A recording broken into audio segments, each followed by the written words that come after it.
Não se turbe o vosso coração, credes em Deus, credes também em mim. Na casa de meu pai há muitas moradas, se assim não fora, eu vou-lo teria dito. Muito bom dia! Com essas palavras, nós estamos começando mais um dia. O nosso coração pulsa a cada dia na esperança de podermos encontrar com o nosso Salvador. Foi Ele mesmo que um dia consolou os seus discípulos dizendo que eles não deveriam se turbar, se preocupar, mas se manter tranquilos, porque Ele estaria indo junto ao Pai, prepararia moradas, voltaria e receberia seus discípulos, seus filhos, para viver com o Senhor por toda a eternidade. E nós nos encontramos aqui nessa terra, nessa esperança, almejando, sonhando, pedindo a Deus. E enquanto Ele não volta aqui nessa terra, nós descansamos falando de Jesus para as pessoas que ainda não conhecem a Jesus Cristo. Quero nessa manhã deixar com você também um versículo da Palavra de Deus que se encontra no livro de Salmo, capítulo 119, o verso 28, onde a Bíblia diz o seguinte: a minha alma de tristeza verte lágrimas, fortalece-me segundo a tua palavra. Salmo 119, o verso 28. O nosso coração se alegra quando nós nos enchemos da palavra do Senhor. Reconhecemos que fomos feitos para sermos verdadeiros adoradores. Sem o Senhor nós não somos nada. É por isso que a cada manhã o nosso coração, quando nós nos voltamos para Ele, somos preenchidos, somos fortalecidos, somos reavivados mediante a palavra de Deus. A cada dia, nesse canal, nós estudamos um capítulo da palavra do Senhor. E nessa manhã eu convido você a ter nas mãos a palavra de Deus no livro de 2 Crônicas, capítulo 17, o versículo 1. Em lugar de Asa reinou seu filho Josafá, que se fortificou contra Israel. Nos dias em que nós estamos vivendo, é necessário acontecer um reavivamento e uma verdadeira reforma entre o povo do Senhor.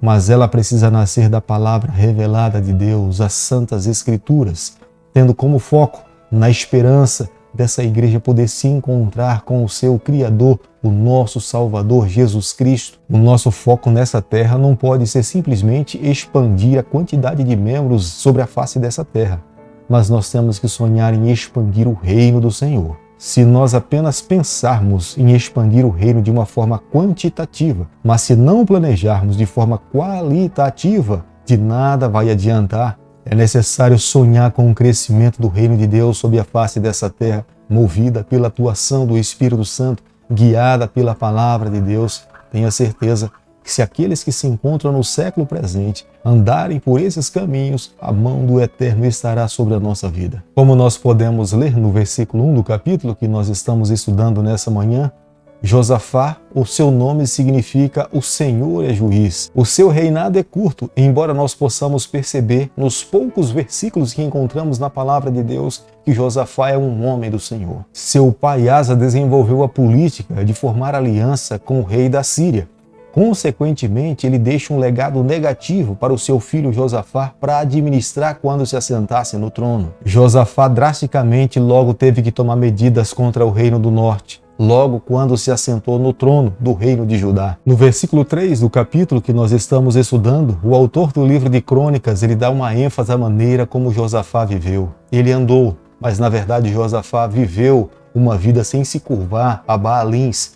Da mesma forma como Davi se tornou uma referência para o Senhor, Josafá está construindo um legado para gerações futuras. Ele se demonstra como sendo um homem que sabe a quem servir, a quem adorar, o único Deus criador de todas as coisas. Tanto Josafá quanto Davi, os seus primeiros anos de governos foram anos que marcaram como sendo pessoas que viveram uma vida de confiança no Senhor. Embora essa mesma lealdade nós não encontramos no final das suas vidas. Josafá, da mesma forma como seu pai Asa, tentou fazer uma reforma espiritual entre o povo do Senhor, destruindo todos os altares a Baalins, Josafá se empenha com todas as suas forças para seguir os mesmos passos que o seu pai tinha tomado. Embora ele tenha destruído os altares físicos, mas no coração de muitos israelitas ainda permanecia a adoração ao culto ao Deus Baal. O Deus Baal era o Deus dos cananeus, era o Deus da fertilidade, era o Deus que seduzia os israelitas. 2 Crônicas, capítulo 17, o versículo 9, a Bíblia diz o seguinte: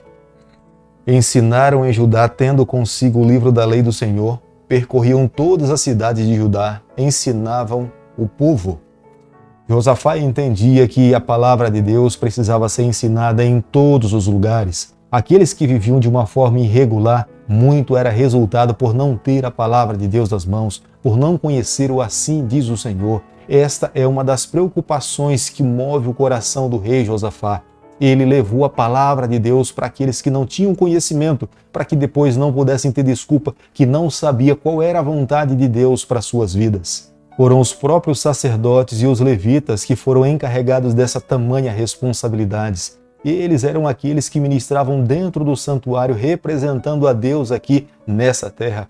Portanto, seriam eles também os responsáveis que estariam diante de todo o povo falando a respeito da vontade do Senhor. Com essa atitude no território de Judá, houve um grande despertamento espiritual, porque cada pai, cada mãe, cada filho teve nas mãos a palavra de Deus e houve um avivamento espiritual. Como nós podemos ler no versículo 10 do capítulo que nós estamos estudando nessa manhã, como resultado da semente que Josafá estava plantando, que era a palavra de Deus, ele estava colhendo os frutos, que era a paz, prosperidade e a bênção de Deus sobre a sua vida. Os reinos que estavam ao redor do território do povo do Senhor não faziam guerra contra eles. São frutos do espírito da vida de todo aquele que busca o Senhor. É uma vida pacífica, é uma vida abençoada por Deus, é uma vida que abençoa outras pessoas. Deus jamais abençoa alguém para que ele viva uma vida egoísta para si mesmo. Mas Deus nos abençoa para que nós possamos viver em função do seu reino sob a face dessa terra. Querido amigo, nessa manhã ao concluirmos o estudo do capítulo 17 do livro de 2 Crônicas, eu e você nós precisamos chegar às seguintes conclusões. Hoje Deus precisa de homens e de mulheres como Josafá, que tomem medidas sérias, que entendam que a palavra de Deus é regra de fé e prática para todo cristão, que precisa ensinar a palavra de Deus para todas as pessoas que ainda não conhecem a Jesus Cristo a essa terra.